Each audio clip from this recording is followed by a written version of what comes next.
முன்னாள் பிரதமர் doctor Mahathir மொஹாமட்டுக்கு சொந்தமான சொத்துக்கள் குறித்து பிரிட்டன் அதிகாரிகளிடம் இருந்து மலேசியா விரிவான தகவல்களை கோருகிறது.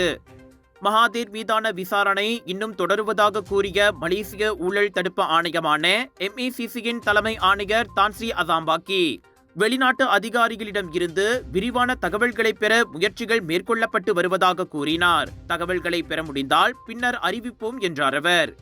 இவ்வாண்டு தொடக்கத்தில் மகாதேரின் மகன்கள் செய்த சொத்து அறிவிப்புகளில் MACC திருப்தி அடைந்ததாக தெரிவிக்கப்பட்டது. தான்ஸ்ரீ முக்சானி மகாதேரின் மொத்த சொத்துக்கள் சுமார் 1 பில்லியன் ரிங்கெட் என்றும் தனிப்பட்ட மதிப்பு 316 மில்லியன் ரிங்கெட் என்றும் அவர் அறிவித்தார். அதே சமயம் அவரின் சகோதரன் மிர்சான் மொத்தம் 246.2 மில்லியன் ரிங்கெட் சொத்துக்களை அறிவித்தார். தனிப்பட்ட மதிப்பு 120 மில்லியன் ரிங்கெட் என்றும் அறிவித்தார்.